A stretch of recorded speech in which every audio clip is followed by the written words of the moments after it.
کہ تم نہیں مانتے ہو، ہم غلط کہہ رہے ہیں، ہم غلط کہہ رہے ہیں. آج بھی ہم لوگ مجبور ہو جاتے ہیں، دیکھو بھائی اگر ہم غلط کہہ رہے ہیں تو آپ جن کو مانتے ہو چلے تو ماننے کے لیے، ہم بھی لوگ مجبور ہو کر بول دیتے ہیں. حضرت آدم نے کہا ہم غلط کر رہے ہیں تو ایسا ہے قربانی کرو، تم قربانی کرو. اور قربانی کیا ہے؟ جو کچھ بھی ہو اللہ کی راہ میں دے دینا.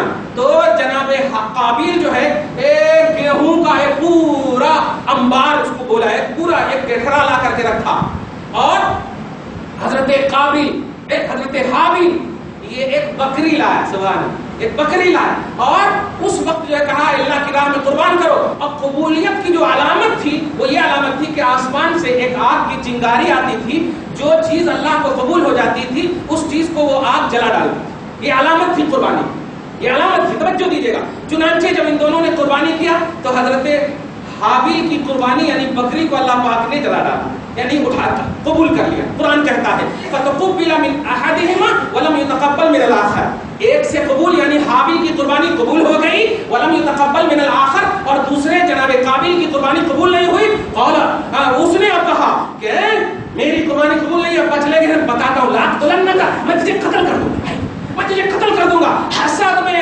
اور اس میں ایک دم جل خون کر کے خاک ہو گئے. تو کہا کہ ارے میرے کو کیا، حالانکہ جناب حابیل اتنی طاقت تھی تو ایک تھاپ مارتے تو وہاں جا کر گرتی، اتنی طاقت تھی.